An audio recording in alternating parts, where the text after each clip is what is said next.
मोदी साहब ने तो ये बोला था पार्लियामेंट में, सभी अपोजिशन को मैं अकेला ही भारी पड़ता है।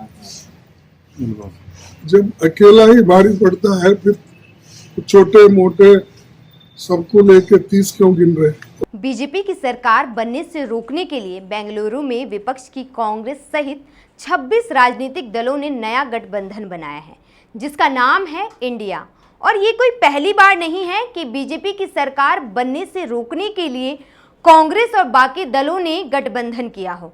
जो लोग 2004 की कहानी जानते हैं उनको पता है कि यूपीए का जन्म भी ऐसी ही परिस्थितियों में हुआ था। हालांकि उस वक्त पक्ष और विपक्ष में राजनीतिक करवाहट इस स्तर पर नहीं थी। कमल खिलने से रोकने के लिए यूपीए यूनाइटेड प्रोग्रेसिव अलायंस का गठन किया गया था, जो सफल भी रही और 10 साल तक केंद्र की सत्ता में कांग्रेस ने अपना हाथ जमा लिया। नमस्कार, मैं हूं आपके साथ कामिनी झा और आज पॉलिटिक्स टुडे स्पेशल में बात करेंगे यूपीए से इंडिया तक के गठबंधन में क्या कुछ बदला है। एनडीए की सरकार जो थी, यानी कि अटल बिहारी वाजपेयी की सरकार जो थी, वो बहुत दिलचस्प तरीके से पहले 13 दिन फिर 13 महीने, और उसमें घटना है कि सुब्रमण्यम स्वामी कैसे एक चाय पार्टी बुलाते हैं और उसमें जयललिता और सोनिया गांधी की मुलाकात कराते हैं और पिछली सरकार जो है वो गिर जाती है और उसके बाद ये सरकार आती है और पहली बार भारतीय जनता पार्टी अपने नेतृत्व में एक गठबंधन की सरकार जो है 5 साल चलाती है इस देश में। साल था 2004, लोकसभा चुनाव होता है। 543 सीटों के लिए वोट डाले जाते हैं, नतीजे आते हैं और कांग्रेस 145 सीटें जीतकर सबसे बड़ी पार्टी बनती है। बीजेपी को 138 सीट मिलती है। इसके साथ ही वो दूसरी सबसे बड़ी पार्टी बनती है, लेकिन बहुमत के आंकड़े 272 से दोनों दूर थी। वाजपेयी सरकार और आरएसएस के बीच में लगातार मतभेद की खबरें सामने आती रहती हैं।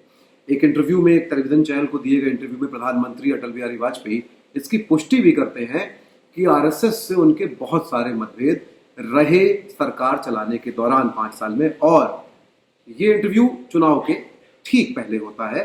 उस वक्त कांग्रेस के नेतृत्व में बीजेपी की सरकार बनने से रोकने के लिए यूपीए यूनाइटेड प्रोग्रेसिव अलायंस का गठन किया गया। चलिए इस गठन से पहले थोड़ी सी आपको कहानी बताते हैं। 2004 लोकसभा चुनाव में बीजेपी के नेतृत्व वाली एनडीए यानी नेशनल डेमोक्रेटिक अलायंस अपने 5 साल पूरे करके जनता के बीच अपने कामों को लेकर पहुंची थी। बीजेपी ने तत्कालीन प्रधानमंत्री अटल बिहारी वाजपेयी के नेतृत्व में हुए कामों का ऐसा प्रचार किया था कि लगा दोबारा अटल बिहारी वाजपेयी की ही सरकार बनेगी। हर तरफ इंडिया शाइनिंग का प्रचार का शोर था। ये वो नारा था जिसके साथ बीजेपी जनता के बीच गई थी। पोखरण परमाणु परीक्षण और कारगिल विजय जैसे कामों को लेकर वोटरों के पास पहुंची। कांग्रेस ने अपने प्रधानमंत्री चेहरे की घोषणा नहीं की थी और सोनिया गांधी के विदेशी होने का मुद्दा उछाला जा रहा था। उस दौरान देश में तीसरे मोर्चे की चर्चा नहीं हो रही थी। जनता दल बढ़ चुकी थी। हरियाणा में देवीलाल ने इंडियन नेशनल लोकदल बना लिया। वेस्ट यूपी में अजीत सिंह ने राष्ट्रीय लोकदल के बैनर तले मैदान में थे। मुलायम सिंह यादव ने समाजवादी पार्टी बना ली थी और लालू प्रसाद यादव ने राष्ट्रीय जनता दल। वहीं नीतीश कुमार ने जनता दल यूनाइटेड और उड़ीसा में नवीन पटनायक ने बीजू जनता दल बना चुके थे। ये सभी पार्टियां 2004 में बीजेपी और एनडीए को सत्ता में आने से रोकने के लिए पूरी ताकत लगा रही थी। 2004 लोकसभा चुनाव के मतदान के बाद आए एग्जिट पोल में अटल बिहारी वाजपेयी की सरकार बनती हुई दिखाई दे रही थी, लेकिन नतीजे जब आते हैं तो जिस कांग्रेस को सोनिया गांधी के विदेशी होने को लेकर टारगेट किया जा रहा था, वही सबसे ज्यादा सीटें जीत कर आती है और बीजेपी का इंडिया शाइनिंग नारा गुब्बारा बनकर फूट जाता है।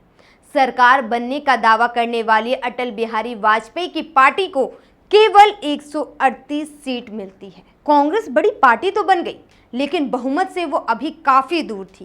कांग्रेस को 2004 लोकसभा चुनाव में 145 सीटें मिली।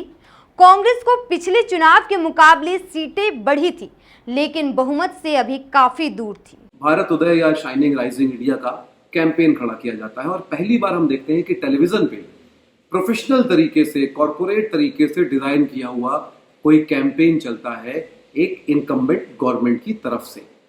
चुनाव के नतीजे आते हैं और बहुत सारे विश्लेषक फेल होते हैं, और यहाँ एग्जिट पोल भी पहली बार बहुत सारे या ओपिनियन पोल फेल होते हैं कि वाजपेयी की सरकार का परफॉर्मेंस को जनता जब जो है उसका आकलन करती है तो वो ग्राउंड पे फेल होती है। लेकिन कांग्रेस के लिए राहत की बात ये थी कि उसने चुनाव से पहले जिन जिन पार्टियों के साथ गठबंधन किया था उन पार्टियों का प्रदर्शन काफी अच्छा था।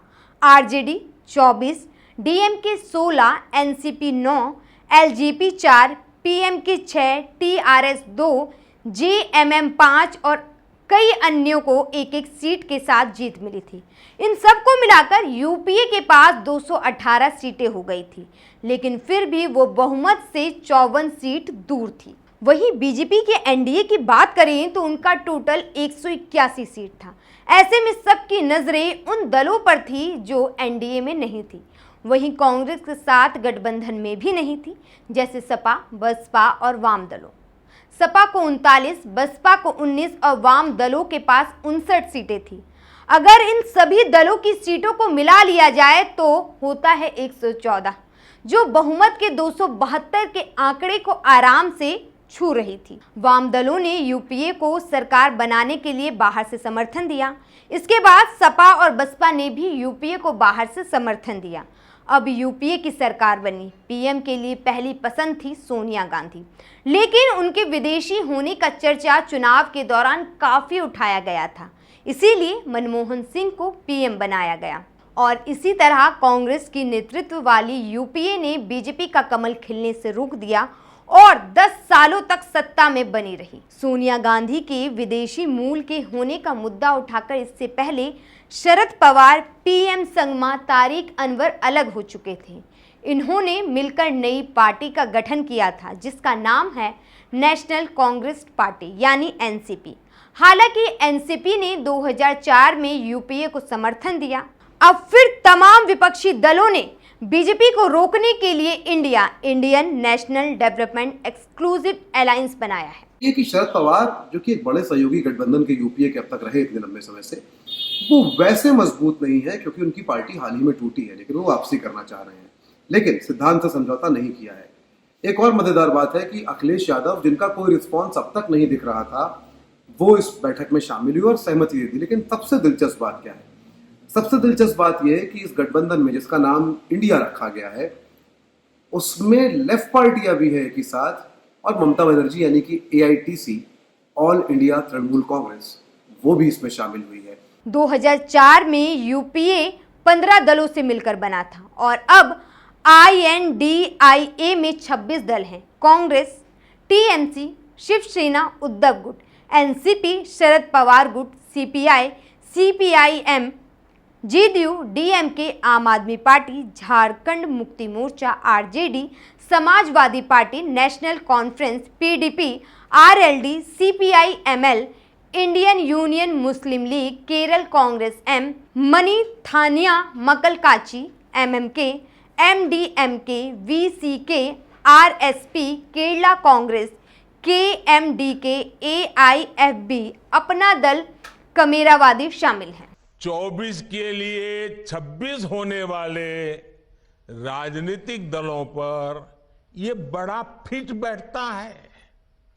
गाइड कुछ है, हाल कुछ है, लेबिल कुछ है और माल कुछ है। ये बात बिल्कुल सच है कि किसी को नहीं पता चुनाव के नतीजे क्या होंगे, लेकिन सवाल ये है कि विपक्षी दलों के एकजुट होने से भाजपा में इतनी बौखलाहट क्यों है कि उसको विपक्षी दलों की बैठक के समय ही आनन फानन में 38 दलों के साथ बैठक कर अपना शक्ति प्रदर्शन करना पड़ा। इसी तरह की तमाम खबरों और वीडियो को देखने के लिए आप हमारे YouTube चैनल मॉल्टिक्स को सब्सक्राइब कीजिए। नमस्कार।